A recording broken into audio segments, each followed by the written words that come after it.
What's up friends, Durosai here. Hope you guys are staying creative. Let's talk about bass lines. You know, bass lines are probably my favorite thing to make when producing a track. So in this video, I want to go over in detail how I layer bass lines for micro and minimal house. Not specifically, I guess, for micro and minimal, you can apply this to anything, but the example track that I'm going to use is like a minimal house track. And so with layering bass lines, you can get very complicated in these complex sort of grooves when you combine all these low frequency elements. So I just want to talk about like my process and how I approach that. So if this is something that you're interested in, just leave a like. It takes like 2 seconds. Subscribe to the channel, follow me on Instagram, and check out some of my music. Okay, let's get into it. So first off, I just want to say that this video is kind of an extension of a video I did a couple months back called How to Add Groove to Your Bass Lines. So if you haven't seen that, go check it out. I'll put a little link right here. And so I just want to elaborate more on some of the topics I talked about in that video and just focus more on the layering portion of bass lines and apply that to micro house / minimal stuff. So yeah, let's listen to the track. It's called Stick and Poke. It's coming out on my label in like a couple months. So yeah.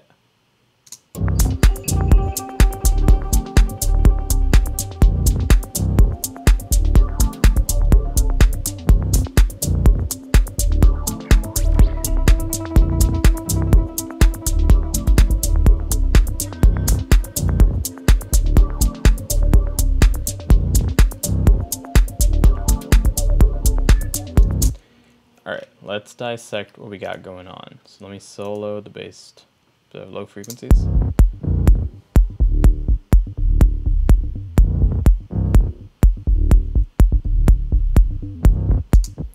Alright, so let's go element by element. So something I talked about in my previous video that I mentioned is having functional roles for each part of your bass line if you are layering a bunch of bass lines. So so the kick obviously is doing the main, like, it's like the metronomic sort of rhythm keeper, if that makes sense. So here I'm just using a kind of 808 kind of kick, just going through some SSL to boost up the lows, drum bus, just typical four on the floor. Then I got this top kick that's just adding the the high end to the kick, so it kind of punches through. So then I have a bass stab. It's more like these auxiliary kicks. So the role of these is to just add the groove. So it's adding a percussive element to the bass line.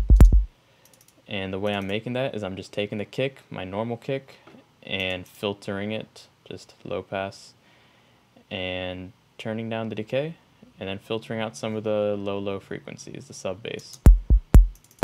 So all this is doing is just complementing the main kick. And so I have the main kick at -9.5, and then this is set to about -14, -15. So you don't want this one to be like overpowering the main kick. Next we got this bass crunch. I love this like sound. And I have this split into 2 layers. So we have this bass crunch, and then we have this bass crunch top, which is the same thing, just an octave up. It's just adding more presence to the sound, and it's making it stand out. So the purpose of this sort of bass crunch is to be sort of like stereo subby element that kind of catches your attention. So I kind of just took this little section of a sample that I found, and what I'm doing here is just slightly high passing it just to get rid of some of the really low frequencies, running that through Head Crusher, which is a saturation plugin that's going into drum bus. It's being sidechained to the kick, then just got some R bass to fatten it up a little bit more in that 40 hertz region. Just some more EQing, again, I'm doing a lot of high passing just to take out a lot of these really low frequencies because, the sample just had a lot of that gunk in there. And also when you're saturating a bunch of times, all that saturation is going to bring those low frequencies up, so you want to keep on, taking them out. But yeah, so right here I have utility, which is monoing out the bass and then adding a little bit of stereo width to the higher frequencies. And I'm kind of accentuating that with this EQ. So I'm setting it on mid-side mode. And on the sides, I'm taking out the sub bass, adding a little bit more, 1.5K. And then in the mid bass, I'm shelving it, so I'm increasing some of those sub bass frequencies. And then I recorded that, so as you can see here, this is just the original bass crunch is just like this MIDI. And I recorded that and then pitched it up an octave. And then I'm taking out all the sub bass frequencies because I just want that sort of top end. And that's complementing the sub bass from here. So then I got another sub bass layer. This one's coming from my Moog.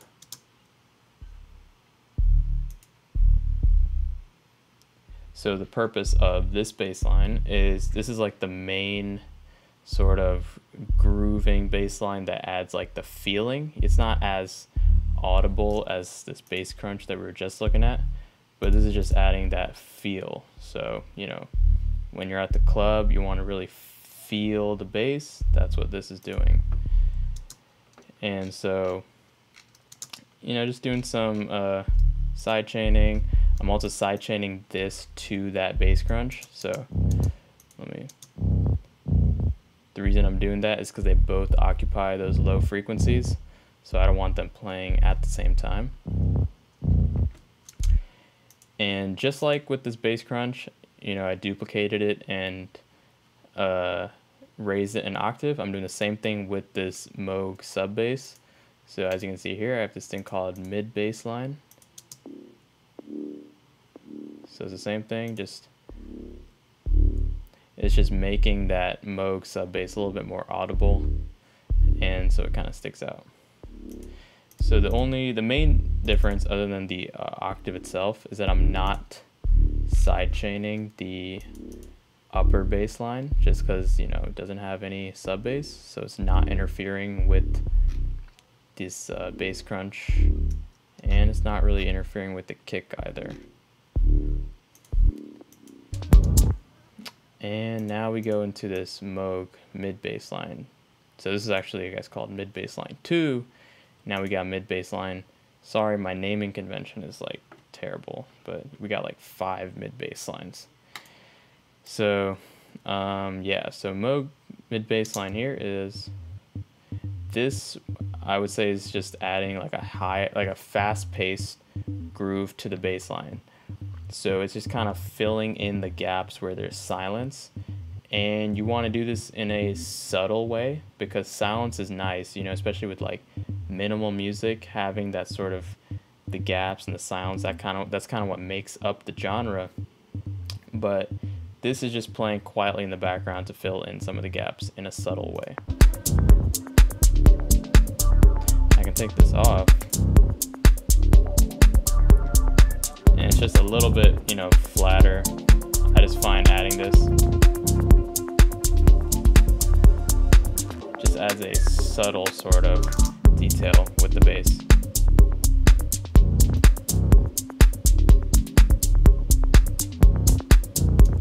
And you mainly hear this like kind of in between, like when this bass crunch stops and you're just like, there's these momentary bits, like say like right here where there isn't a bass line. And so in those places, you start to hear this. So it's just kind of subtly filling in the gaps.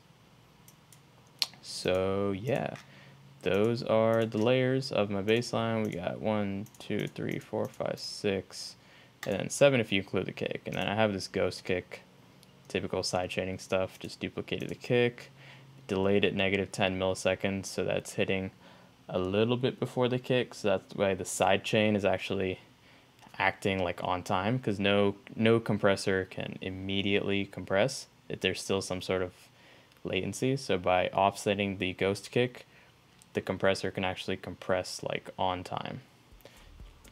little tricks like that help for mixing low frequencies. But yeah, I hope you guys enjoyed this video. Leave a like if you did, comment on what you thought about it, and hope to catch you guys in the next video. Peace out.